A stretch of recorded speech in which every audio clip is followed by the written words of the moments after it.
all because of the bad search history, but whatever. Alright, I just started my live stream, and I just started a new story from scratch, I guess. A little disappointed, though, because I had a really good one, and, well, this is what happens. Alright.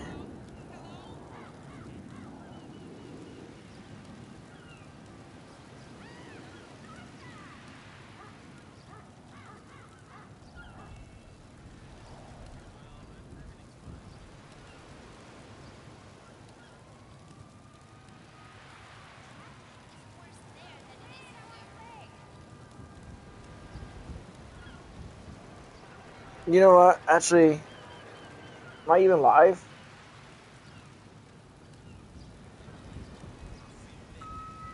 I'm gonna check to see if I'm live.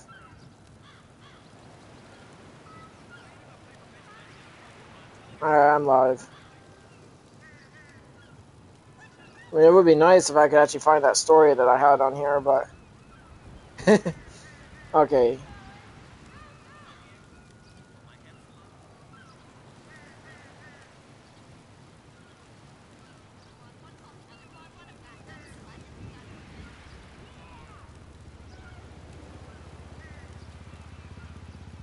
Actually, now that I think about it, I'm almost feeling too... Where you at? I'm on the other side of the island. Uh, I was trying to find more people, but I wouldn't even worry about it anymore. I mean, I had a good story going, but unfortunately, because I lost it in the Google History thing, so, like... I almost feel deterred now.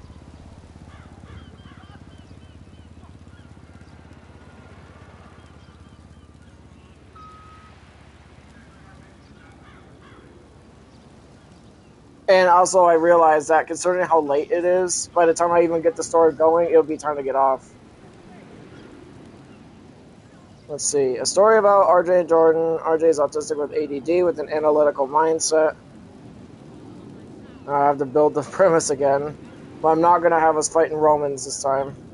But and the whole thing, I should have just had everything recorded last night when we were doing the process. And I could have just had the end. Shit, I just realized I could just do that and then just edit the video and then just upload that instead of having to read them live.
Alright, I'm building up our premise.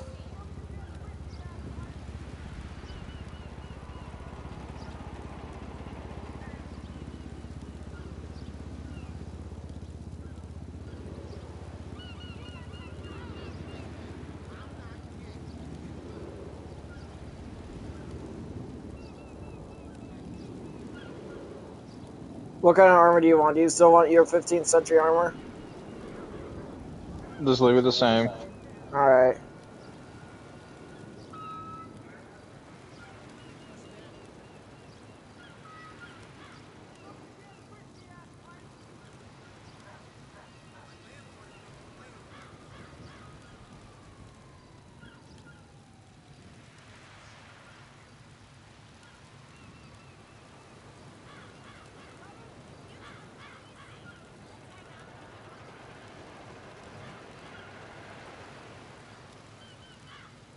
Alright, Jordan wields a 15. He is equipped with 15th century European plate armor and wields a Knights Templar sword and shield.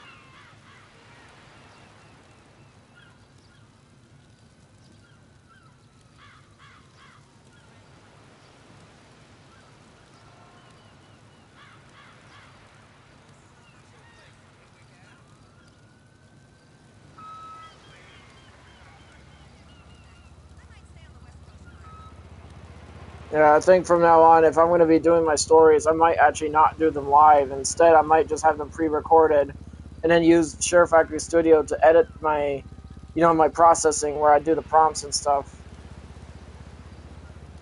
It would probably give my stories more stability, but unfortunately, anyone who actually watches me live is just going to have to just sit through and watch the process. It's a small price to pay, but I feel a little bummed out in losing that story, because that story that we came up with yesterday was almost comedy gold. It just sucks that I lost it. That's my own fault, though. Had my hopes up for nothing. It doesn't exactly help that, I was just literally thinking about that story all day, and then by the time I actually looking at it and I'm trying to find it, and it just disappeared on me. Alright. RJ and Jordan are at Jordan's property at the field in the field of Lower Michigan.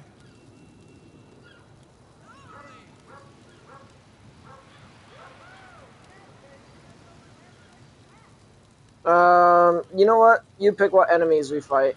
Are they going to be human, animal, both? Like mythical How creatures like centaurs, werewolves? Come on. how about Lizardmen? Lizardmen? Okay. Add some sci-fi in there. RJ and...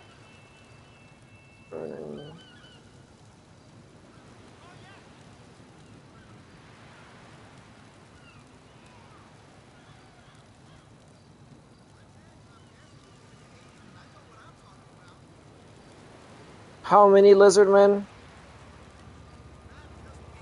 There's just 2 Five. of us. Five.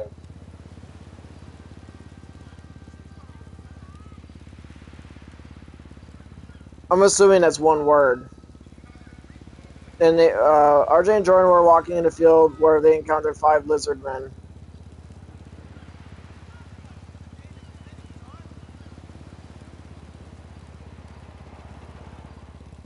In the form of a story. Like if I'm gonna be live streaming for tonight, at least I'll just do one more hurrah for my stories. Alright. The heavy clash of 15th century steel broke the humid post-storm calm of Jordan's backfield in Lake Isabella, Michigan. That's a little specific. Suddenly, 5 reptilian humanoids emerged from the tall grass, their scales glistening like wet slate. The lizardmen hissed, drawing serrated obsidian blades. What? What kind of lizard... What reference are these lizardmen from, Jordan? Whatever the AI makes them to be. Alright, okay. RJ-38 shifted his massive, muscular, slender frame into a textbook's fencing stance. His autistic and ADD-driven analytical mind kicked into hyperfocus instantly. Observing the slight twitch in the creature's gills, he rapidly calculated their strike angles and lunged. He deflected a trio of incoming strikes with his heavy kite shield, his flanged mace blurring in a punishing systematic arc. Ow, my fingers are hurting. Each calculated blow shattered a scaly collarbone, methodically neutralizing the beasts. Jordan at 34, using his towering muscular strength. God, it really loves it. Using his towering muscular strength to pivot into the fray, adopting a fiercely pragmatic approach, he let the lizardmen surround him slightly, funneling their attacks into a tighter choke point. Utilizing his heavier weight and reach, he drew his Knight's Templar sword with crisp, efficient swings. He swept through the remaining flanks, parrying a lunging thrust before cleaving through the lines. Working perfectly in tandem, RJ's calculated defensive shield work and rhythmic mace strikes paired perfectly with Jordan's broad tactical swordplay. In mere seconds, the immediate threat was entirely neutralized. As the surviving reptiles scattered back into the woods, the 2 knights lowered their visors, stepping out of the brush and back into the serene reality of the Michigan countryside.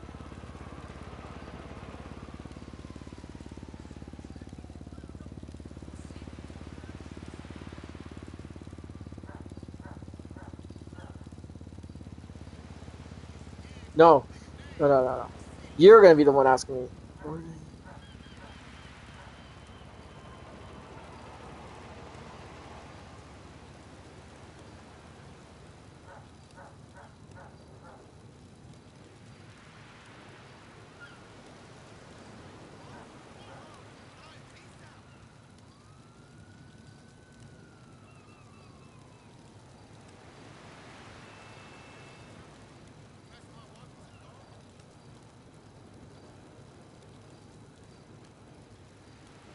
Sorry guys, if I'm being quieter, it's because I do watch my past live streams and I hear myself as I read out aloud slower. And I'm not gonna lie, guys, I do understand why you guys might think it's a little bit jarring hearing me like the pacing of the story and everything.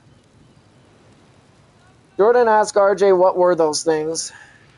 RJ couldn't give him an answer and suggested they go back to the house.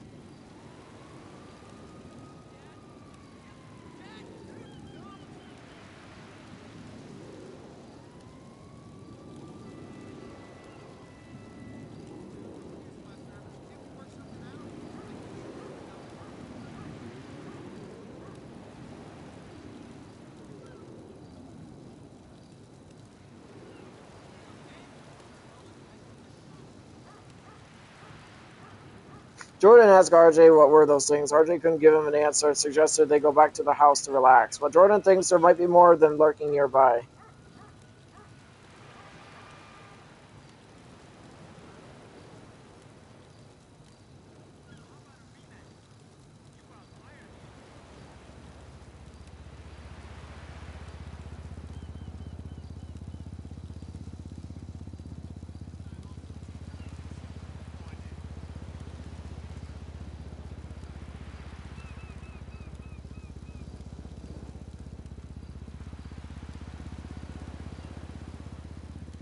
So RJ, knowing that his best friend is serious, tries to no.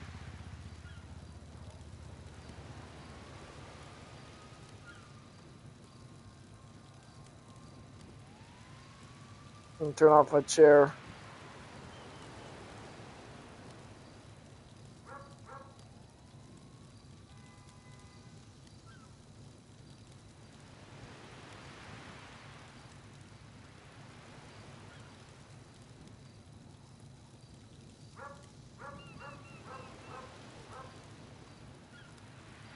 Alright, here we go. What were those things? Jordan panted. His visor flipped up as he wiped green slime from his Templar blade. RJ stared at the fallen creatures, his mind racing. His ADD threw a dozen theories at him at once, but his analytical brain couldn't find a match in any known zoological database. He felt the familiar weight of sensory overload creeping in after the intense combat. Data insufficient. That is not what I would say, RJ said, with his voice flat but strained. We need to go back to the house, decompress, clean the armor.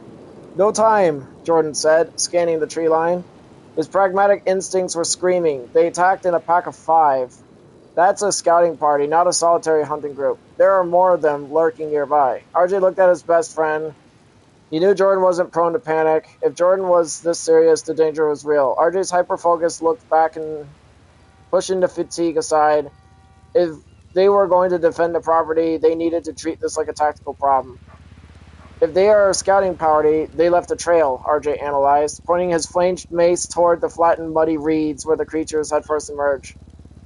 Look at the footprints. Deep heel indentations. They are heavy and they came from the swampy ravine by the southern border. If we want to know where they're coming from, we start there.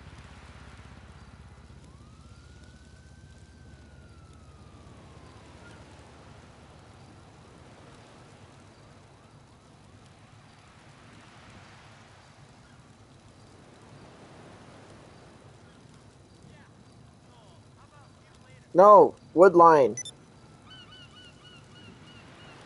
Damn it, I hate it when it does that for me. To me. RJ and Jordan make their way to the wood line.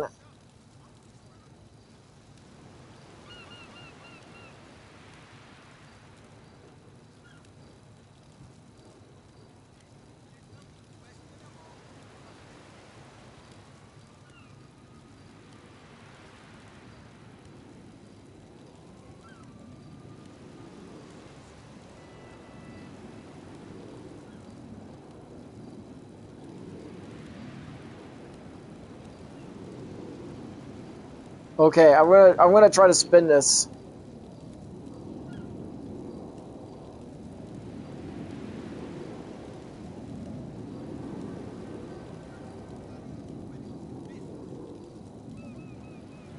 What What the hell is a Lizardman anyway? It walks. It's a lizard man that walks on two legs like a human. It looks like a lizard, but walks on two legs. So kind of like an Argonian from the Elder Scrolls then. Kinda, but not quite. A More little bit humanoid. more. They look more humanoid though. They actually stand more upright. They don't look like iguanas. Yeah, they're a lot more scarier looking too. I could see that. RJ and Jordan make their way to the woodland, where RJ analyzes the area. He noticed a slight disturbance in the bushes nearby. As Jordan gets closer to it.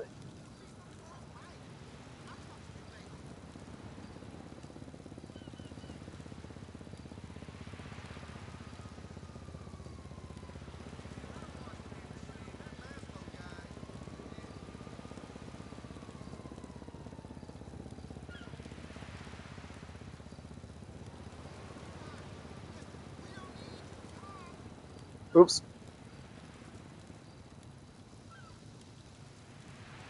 Uh, when a lizard man lunged at him with an obsidian spear that shattered when he hit Jordan's breastplate.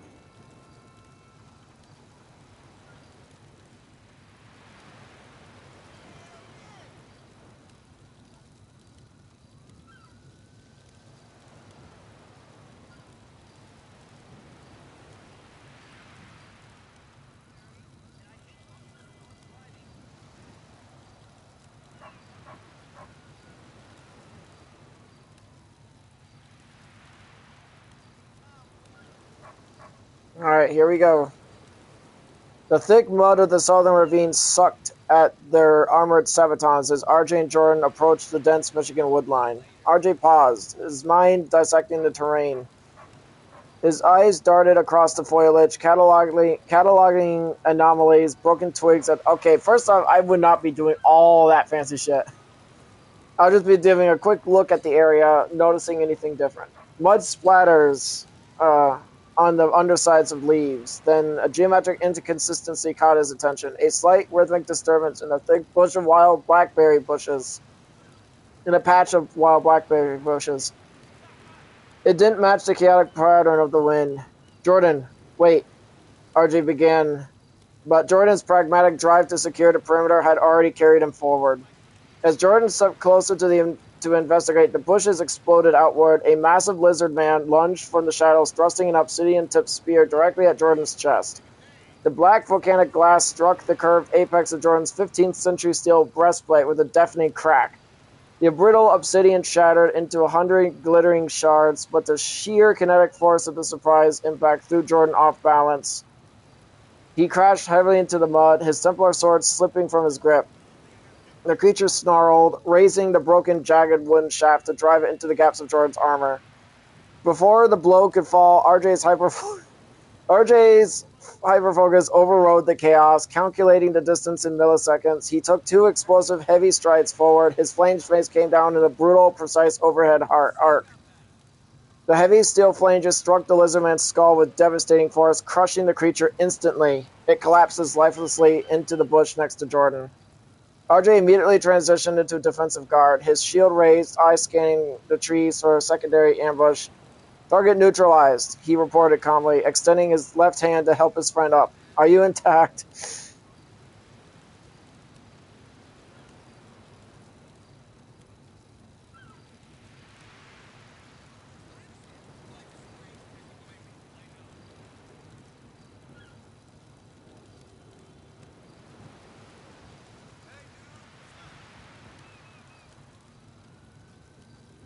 Alright, Jordan said he's fine. As RJ and Jordan make their way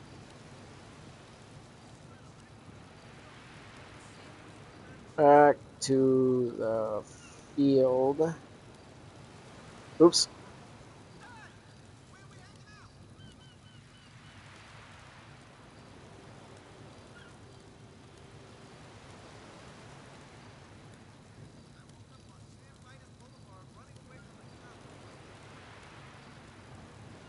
They heard more noises coming. No. Woodline, not woodland. Ugh.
Alright, here we go, guys.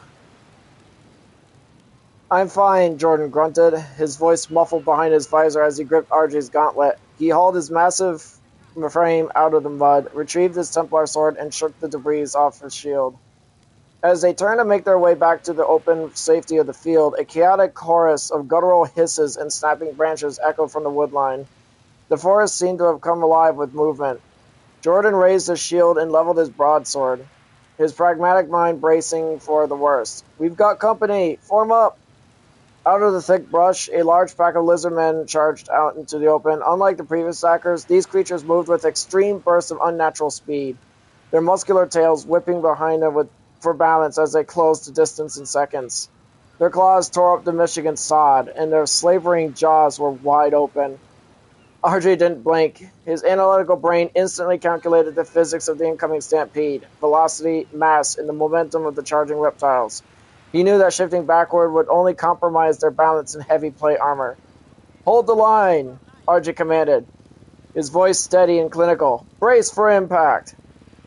Standing shoulder to shoulder, the two heavily armored men dug their iron-shod sabatons into the earth. They stood their ground like an immovable wall of 15th century steel, waiting for the high-velocity wave of scales and blades to crash against them.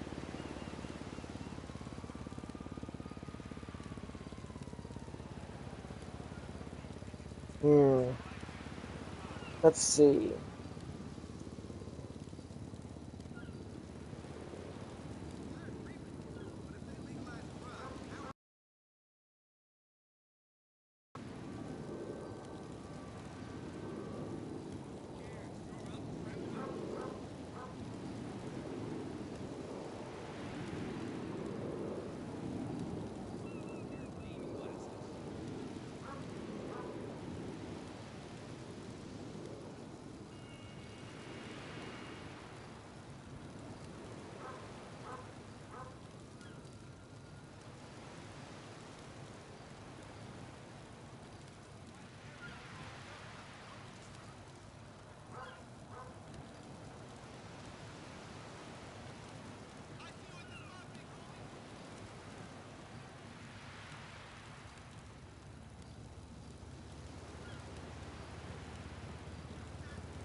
Alright. 4 lizardmen attacked with such ferocity that RJ nearly felt overwhelmed by the sensory overload, but shook it off. Jordan was swinging his sword in rapid succession,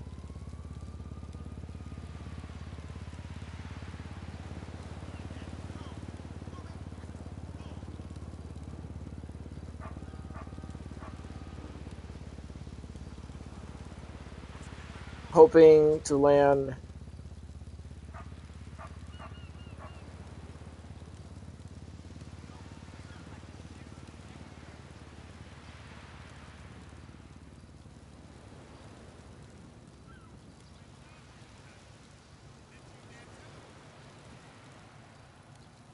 Alright. The 4 lizardmen slammed into them like a battering ram, their claws screeching against the polished steel plates, the air filled with a chaotic symphony of deafening sounds, guttural shrieks, and the metallic ring of deflated weapons, and the pungent smell of swamp mud and reptile musk. The sheer intensity of the assault triggered a massive wave of sensory overload in RJ's autistic mind. For a split second, the world blurred into a blinding strobe light of motion and noise. His breathing hitched, but his fierce loyalty to Jordan kicked in, shaking his head violently inside his helmet.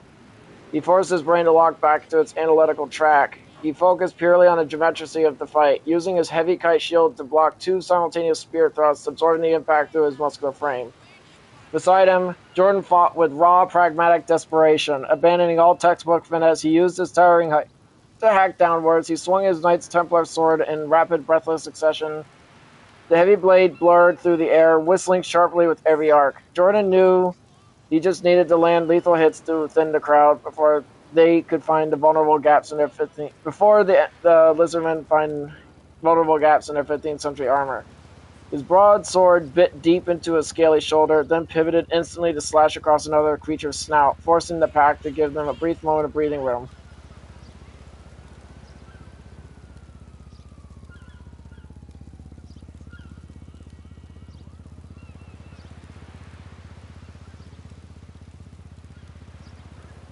Oops.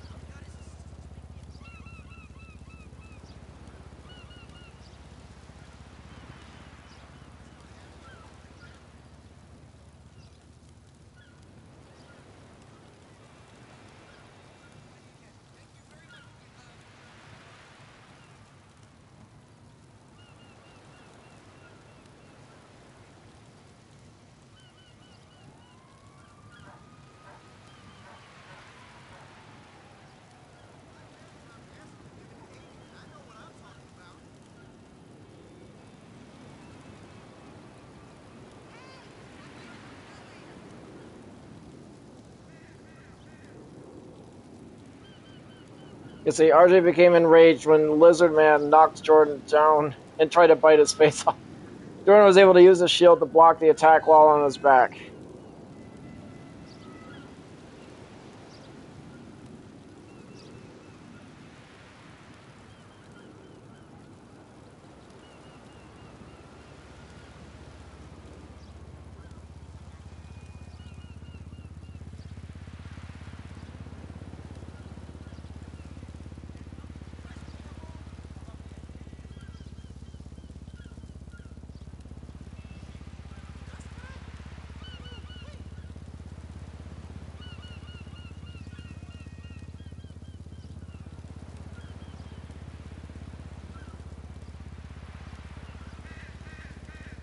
Alright, here we go.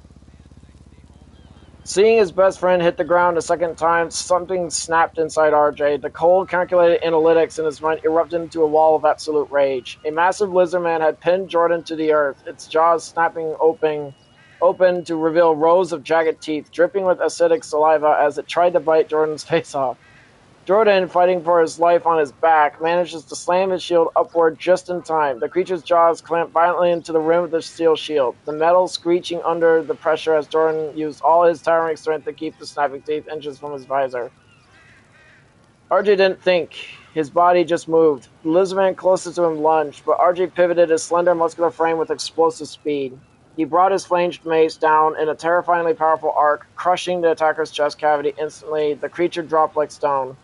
Without pausing to watch it fall, RJ turned his fury forward, the beast pinning his friend. He took two massive mud-splattering strides forward, his armor clanking like a war engine as he closed the distance to save Jordan. Let's see.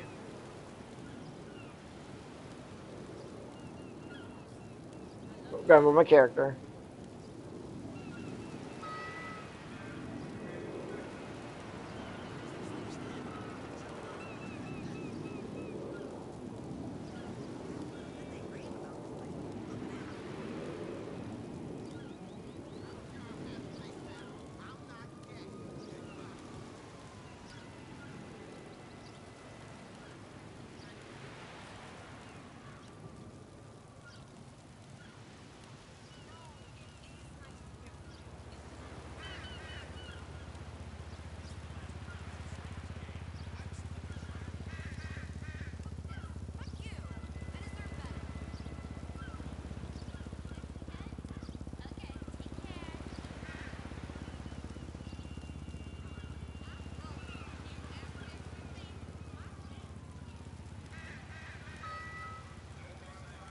Let's see. RJ slammed his shield directly on the massive lizardman, knocking him to the ground. Jordan was trying to get up.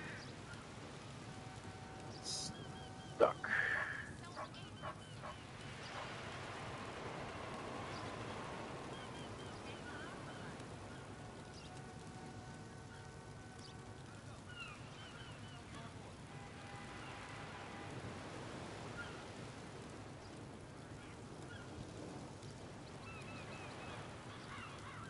The remaining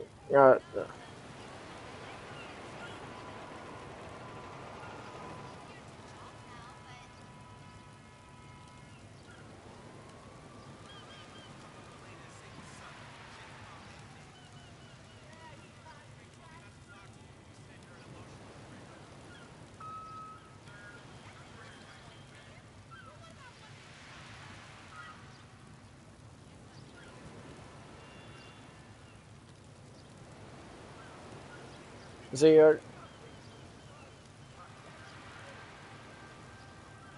right, here we go. With a roar of fury, RJ bypassed his mace and utilized the full momentum of his muscular frame. He drove the edge of his heavy kite shield directly into the massive Lizardman's ribs. The impact sounded like a cracking whip. The sheer kinetic force... Hi, Gracie. The sheer kinetic force lifted the beast off Jordan and slammed it hard into the muddy earth, leaving it gasping and dazed. Jordan scrambled to get back into the fight, but his 15th century plate armor had betrayed him. The heavy fall had driven his backplates deep into the thick, treacherous Michigan mud. The suction locked him down like a vice. No matter how much his towering frame strained, he was firmly stuck on his back, leaving his front completely exposed. Seeing their pack leader thrown aside and one knight immobilized, the remaining Lizardmen grew desperate. They threw back their heads, unleashing a spine-chilling chorus of screeches and hisses that echoed through the trees. Raising their jagged obsidian weapons high, they prepared to launch a final frenzied assault to slaughter the trapped Jordan. RJ stepped directly over his best friend's pinned body. His analytical mind quickly noted the three remaining threats, their weapon types, and their approach angles. He planted his sabatons, raised his flanged mace, and locked his shield into position. He was the only line of defense left.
Let's see.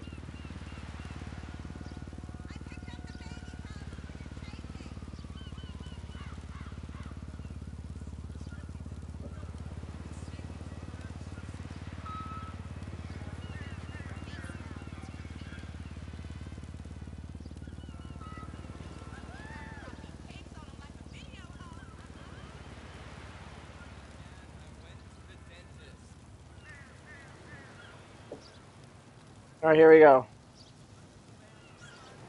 Jordan said nothing. He saved his breath, gripping his Templar sword tightly from the mud, trusting his best friend implicitly. RJ stood like a steel pillar over Jordan's pinned body. His ADD vanished under the weight of pure, hyper-focused adrenaline. His analytical mind slowed time down. He calculated the distance, 3 targets, 1 uniform velocity, simultaneous impact point.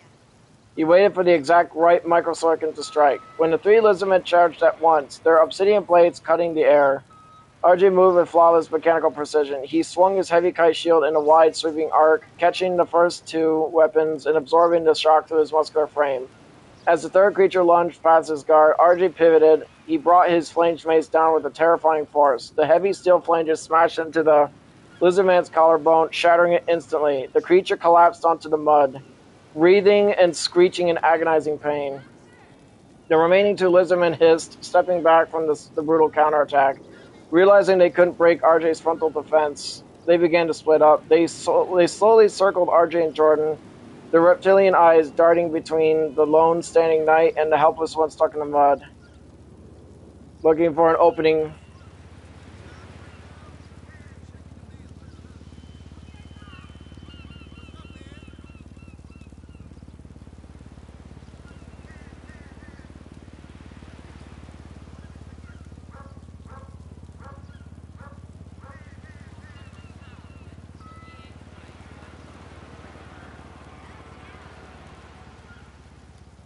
The lizard.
Alright, RJ pretending to look distracted to give the Lizardman a false sense of...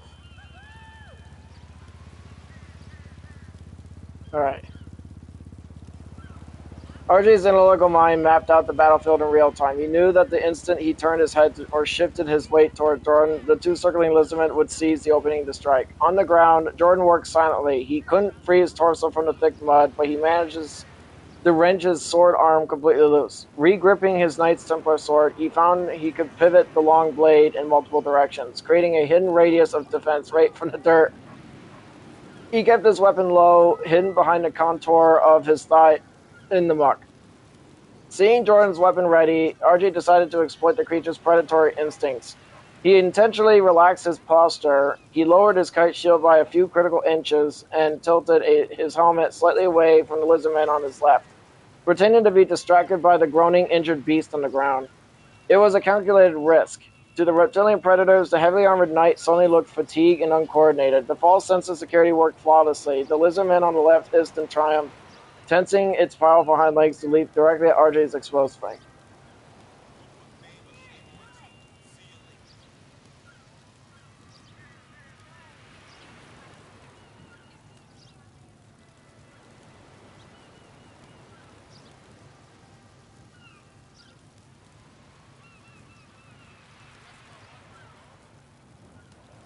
Oops.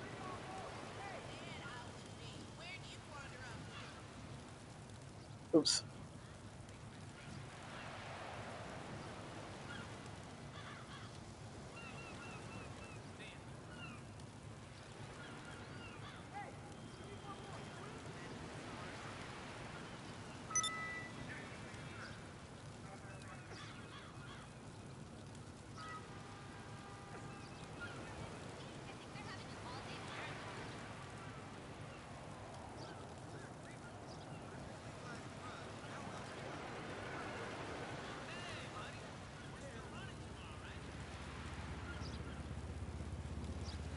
RJ turned his mace as it landed a direct blow to one of the Lizardmen's heads, killing it instantly, and the other Lizardman backed away, dropped his weapon, and fled. Let's see what happens. The moment the Lizardman launched his body through the air, RJ's trap snapped shut. With explosive, calculated speed, RJ pivoted his slender, muscular frame. He channeled the full momentum of his body weight into his arm, turning his flanged mace in midair into a devastating counterswing. The heavy steel flanges met the leaping creature's skull with a sickening, deafening crunch.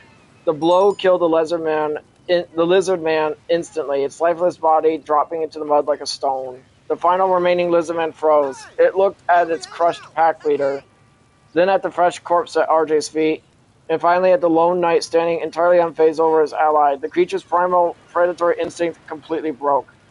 Realizing it stood no chance against the indomitable wall of 15th century steel, it hissed in sheer terror. It dropped its obsidian spear into the muck, turned on its heel, and fled into the dark sanctuary of the Michigan woodline, its claws tearing up the dirt as it disappeared. Silence finally returned to the field, broken only by the heavy, ragged breathing of the two knights. RJ lowered his mace, his hyperfocus slowly ebbing away, and looked down at his best friend. "Threat neutralized," he said, offering his gauntleted hand once more. "Now let's get you out of the mud."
Alright, Jordan, you're gonna like this.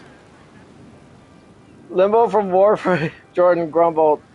his voice echoing from inside his helmet as RJ hauled him upward. I swear to God, RJ, this is all his fault. That guy probably opened a rift plane back in my backfield and let these things drop in from another dimension.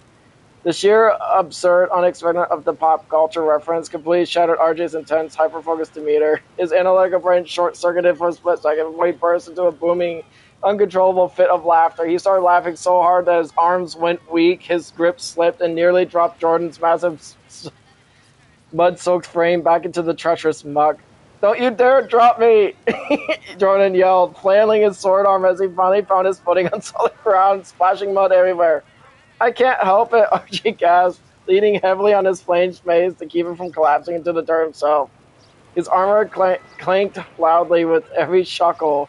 Of all the tactical theories, multidimensional rep mechanics, you're blaming a space dungeon for a localized reptilian infestation in lower Michigan. Hey, it makes much sense as anything else right now, Jordan retorted. Retorted? Okay, I know what that word means. Scraping a thick layer of swamp slime off his kneecaps. He looked back toward the dark woodline where the lone survivor had vanished, a smirk hiding beneath his visor. Unless he got a better scientific for why we just fought a squad of Argonians in 15th century plate armor.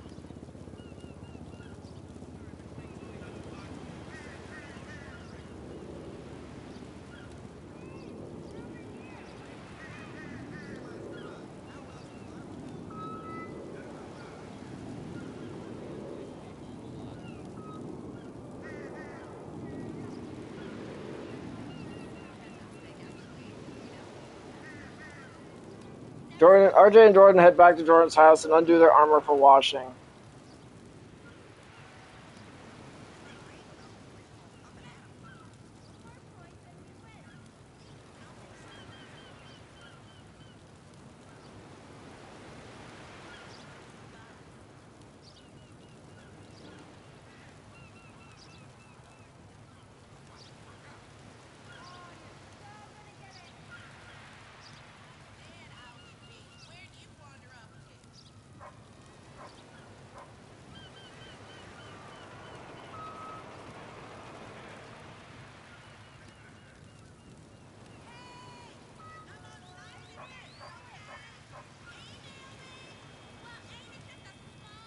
Alright.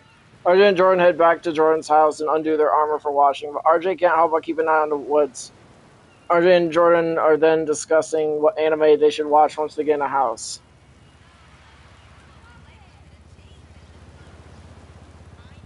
It's been way too long. We'll see about that.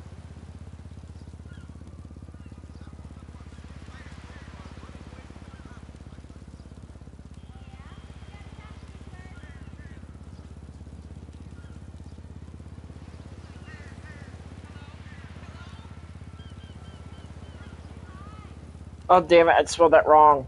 Oh well. The heavy clatter of steel on concrete echoed across Jordan's property as the two men made their way back from the field. Reaching the driveway, they unclasped the leather straps and popped the heavy rivets of their 15th century plate armor, laying the mud-caked greaves, breastplates, and gauntlets out in the thorough hose washing. Even as the tension drained from his muscles, RJ's analytical mind refused to fully disengage. His ADD-driven focus kept drawing his eyes back to the dark, silent woodline at the edge of the property. He systematically scanned the tree gaps every few seconds, monitoring for any shifting shadows or broken branches that might signal the return of the escaped Lizardmen. To take their minds off the bizarre ambush, the discussion naturally shifted to what they were going to watch, or what they were going to do once they finally got in the house. We need to unwind after what that mess, Jordan said, spraying a thick layer of Michigan mire off his Templar shield. I say we put on bleach. There's nothing better than watching Soul Reapers slice through monsters with massive swords after you've spent the afternoon doing the exact same thing. That was funny. RJ shook his head, a wry smile cutting through his lingering alertness. A logical choice. Our adrenaline levels are already spiked from actual combat. Watching high-stakes supernatural battles would delay our neurological decompression. We should watch Cells at Work instead. White blood cells brutally murdering germs in a pristine white uniform. Jordan cut with a chuckle, scrubbing his Medi breastplate. How is that any different than what we just did out there? It's highly educational and organized, RJ argued, his analytical nature taking over the debate. The anatomical systems are perfectly categorized. The animation provides a structured, predictable narrative layout that helps reset sensory overload. It is a superior choice for post-battle cognitive relation.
Alright, Jordan agrees to put on cells at work to satisfy RJ. RJ tells Jordan that he's going to the bathroom. As RJ came out from the bathroom, he saw the last Lizardman through the window. No, window, not windows. Damn it.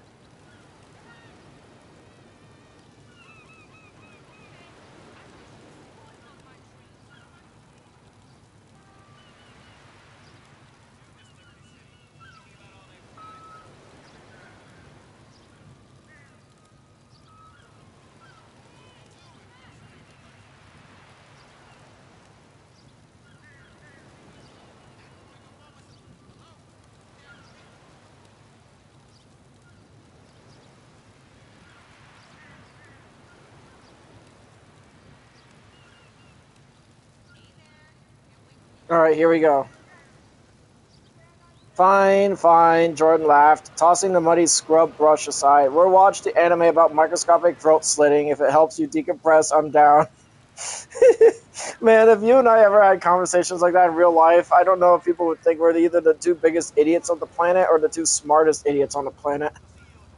With their armor rinsed and drying on the porch, they head inside. Jordan sank into the couch, pulled up cells at work on the TV, and got the first episode cued.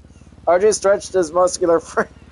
The physical exhaustion of the fight finally catching up to him. I'm going to the bathroom to wash my hands, he noted, heading down the hallway. Okay, I would not just be using the... whatever. Inside the bathroom, RJ splashed cold water on his face, letting the cool sensation quiet the remaining static of his sensory overload. But he grabbed the towel and looked up. His analytical brain instantly locked onto a reflection on the window. Out of the fading dusk, a familiar silhouette was creeping across the lawn. It was the last Lizardman. It had followed their scent right up to the house. RJ's heart hammered against his ribs. Jordan, woodline contact, right outside the window. It's back, he yelled, his voice cutting through the anime's upbeat intro music. Jordan bolted upright, his pragmatic instincts taking over in a fraction of a second. There was absolutely no time to strap on to 40 pounds of 15th century plate armor. Shifting into pure survival mode, Jordan lunged across the living room and scooped his bare hands around the grips of his Templar sword and heavy shield. RJ sprinted back to the room, his muscular, slender frame tensed as he grabbed his flame-facing kite shield from the entryway. Standing in the regular civilian clothes, completely unarmored but armed to the teeth, the two best friends locked eyes. The tactical math had completely changed. Without their steel plates, a single obsidian blade scratch could be lethal. The glass of the side window suddenly gave a sickening creak as the scaly claw pressed against it.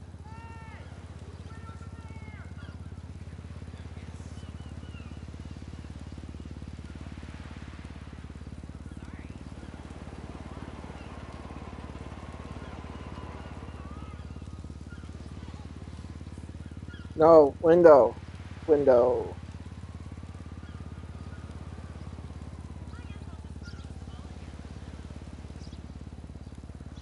Nope.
Let's see.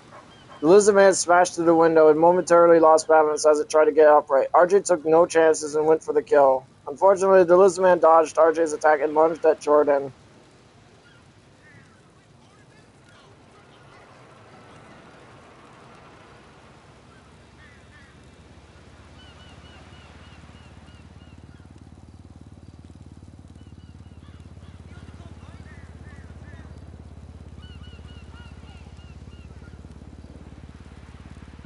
No, rammed.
Sorry guys, I'm just typing as I go.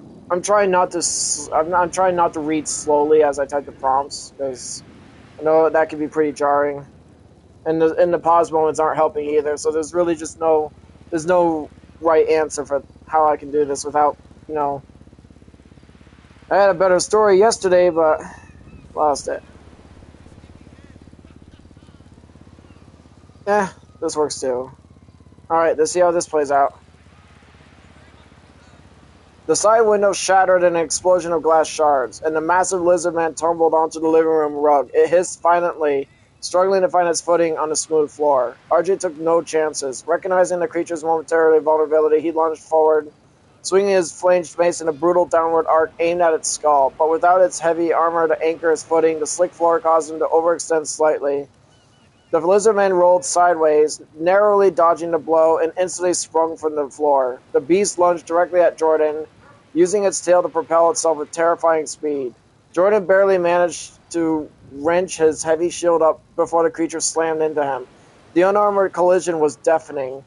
The sheer kinetic force lifted Jordan's tall, muscular frame off his feet and threw him backward into the living room wall. The back of his head cracked against the drywall, leaving a crater in the plaster. His vision blurred and his grip on his silver sword loosened as he slumped against the baseboard, nearly unconscious. Seeing his best friend crumbled against the wall sent RJ to an absolute blind fury.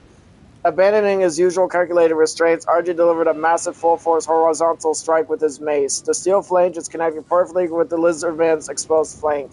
A horrific crunch echoed through the room as the blow completely shattered the creature's scaly ribcage, forcing a spray of black blood from its jaws.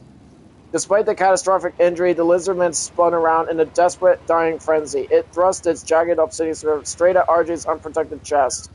RJ reacted instantly on pure instinct, snapping his kite shield up. The obsidian tip scraped violently across the steel face of the shield, deflecting harmlessly off into the air as RJ held his ground.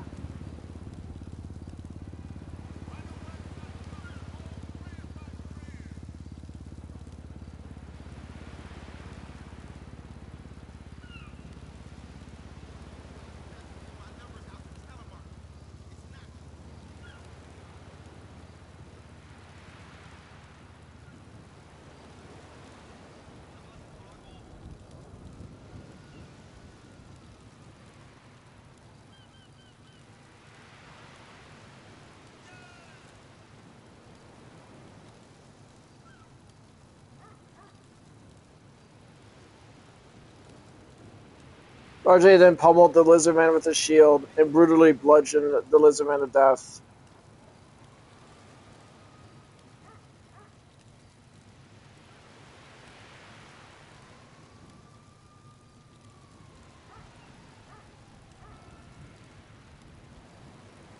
Damn it.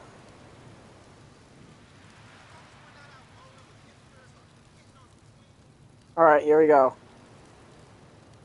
RJ didn't give the creature a single second to recover. Channeling his fury into raw momentum, he stepped into the Lizardman's guard and rammed the edge of his heavy kite shield directly into its snout. The brutal shield bash cracked its jaw and sent the beast stumbling backward over the shattered glass. Before the Lizardman could even raise its hands to defend itself, RJ brought his flames mace down in a relentless, unyielding torrent of strikes. He brutally bludgeoned the creature, the heavy steel flanges delivering devastating concussive blows until the last finally collapsed into the motionless heap on the living room rug. The room fell silent, entirely silent, save for the upbeat, cheerful theme of Cells at Work still playing in the background of the TV speakers. What the hell? I love how it adds a little bit of extra humor in there. His hyper-focus suddenly snapping off. RJ dropped his bloodied mace and rushed over to the basement where Jordan was slumped. RJ dropped to his knees, his analytical mind quickly assessing his best friend for a concussion, pupil dilation, or skull fractures. Jordan, look at me, RJ said, urgently gripping his shoulder to keep him steady. How many fingers am I holding up? Are you experiencing vertigo? I think you'd be annoyed by hearing me saying those questions. Jordan blinked heavily, shaking his head to clear the ringing in his ears before looking at RJ with a weak, groaning, I'm okay. Just got my bell rung by a giant gecko. Do you get it? Target permanently neutralized, RJ confirmed, letting out a long...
Alright, I'm just about ready to wrap up the story. Hmm.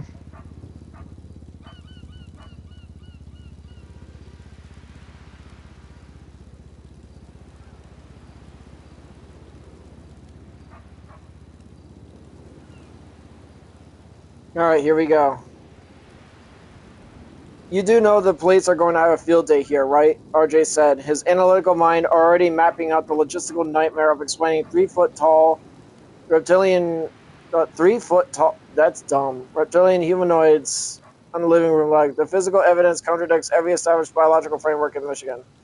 Yeah, no kidding, Jordan groaned, rubbing the back of his head where a massive lump was forming. He looked around his wrecked living room, taking in the shattered window, drywall dust, and the bloody creature at their feet. Pragmatically speaking, there's no way we can cover this up, and I need a doctor to look at my neck. Jordan reached into his pocket, pulled out his phone, and dialed 911. 911, what's your emergency? The dispatcher said. Yeah, hi, Jordan said, trying to keep his voice steady despite the adrenaline crash. I need an ambulance and a police dispatch to my area. We were just assaulted inside my house by, well, intruders. One of them is down in the living room, and I got a head injury. Are the intruders still a threat, sir? The dispatcher said urgently. No, the immediate threat was neutralized, Jordan replied, glanced at RJ, who was already using a towel to pressure test the floor for structural stains. But we need officers here to secure the perimeter and medical personnel ASAP. Understood, sir. Officers and EMS are en route to your location. Stay on the line with me. RJ stood by Jordan's side, arms crossed over his chest, his eyes darting between the TV, still cheerfully playing Cells at Work in the broken window. The battle with the Lizardmen was over, but a whole new kind of chaos was about to pull in the driveway. I kind of like the police sergeant, so I'm going to add him in here.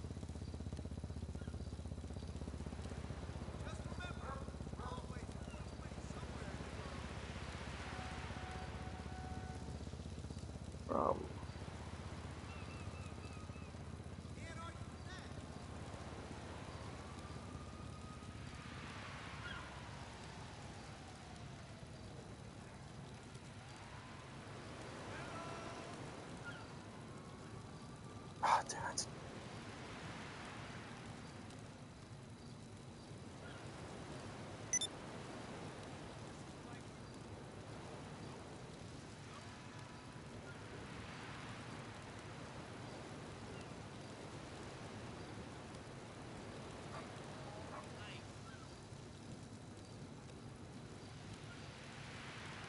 The police sergeant, who knows Sergeant Jordan from previous thought experiments, went to ask Jordan what happened. Is it another thought experiment?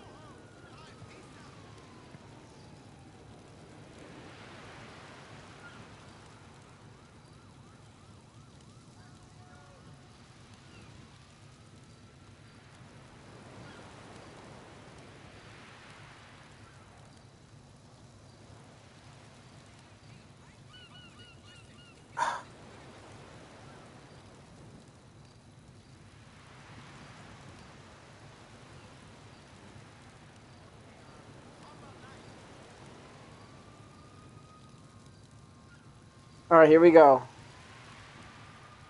The flashing red and blue lights of the police cruisers illuminated the dark tree line as several emergency vehicles pulled into the driveway. Minutes later, a familiar face walked through the front door, stepping carefully around the shattered glass in the living room floor. It was Sergeant Miller. I probably should have gave him a name, but Sergeant Miller sounds pretty cool. He stopped dead in his tracks, his eyes darting from Jordan's dented drywall to the massive scaly creature lying dead on the rug, and finally the flanged mace and Knights Templar sword sitting on the coffee table. Miller rubbed his temples, letting out a heavy sigh. He knew RJ and Jordan well from previous, highly detailed hypothetical scenarios and philosophical debates they had shared over coffee in town. "All right, boys," Sergeant Miller said, gesturing toward the reptilian. I know you two like your deep dive scenarios, but you've really outdone yourselves with the special effects this time. Is this another one of your thought experiments gone widely out of hand, or what am I looking at here? RJ stepped forward, his analytical mind completely bypassing the bizarre nature of the scene to focus on the immediate. I hypothesize it was a localized anomaly or a thought experiment made physical, RJ told the sergeant. His voice flat but dead serious. But right now, the structural integrity of the reality doesn't matter. I'm much more worried about Jordan's neurological state from the head impact, and the fact that we have an unsecured perimeter in the broken window. Jordan nodded weakly from his couch, holding a bag of frozen peas to the back of his head as the paramedics walked in with a gurney. He's right, Sarge, it's real, and whatever those things are, they don't play by the rules of a thought experiment.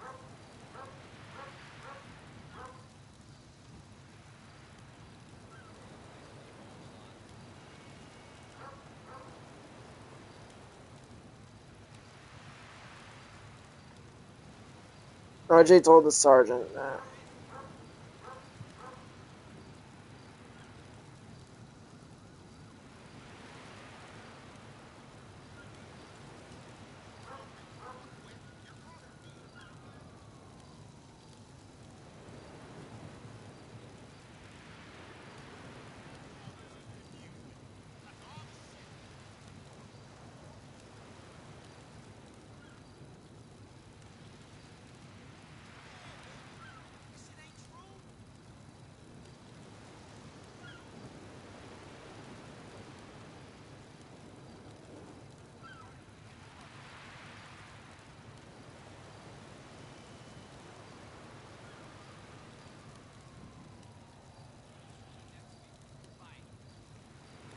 Alright, here we go.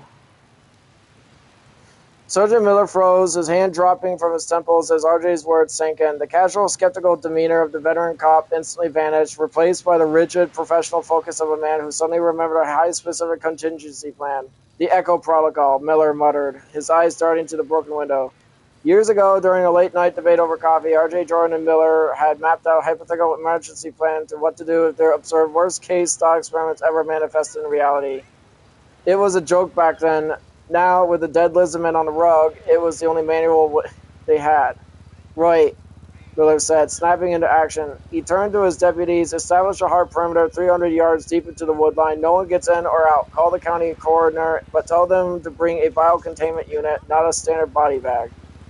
The sergeant turned back to the two friends. According to the protocol you guys wrote, to formally conclude the manifestation loop of a localized scenario, we have to isolate the primary catalyst.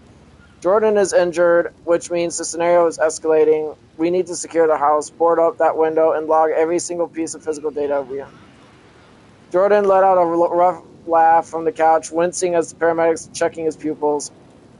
See, I told you it was the Rift plane. Limbo was working overtime today. Save your breath, Jordan, RJ said, his analytical mind completely locking into the checklist of their old protocol. He grabbed a roll of heavy duct tape and a tarp from the closet. We have 20 minutes to seal the breach and catalog the obsidian weapons for the containment. Let's get to work. This concludes the story, guys. Sorry, it could have been... I actually had a much better story crafted the other day, but I couldn't find it on the search thing. Hope you guys enjoyed this live stream, and thank you guys for watching. Have a good night, everybody.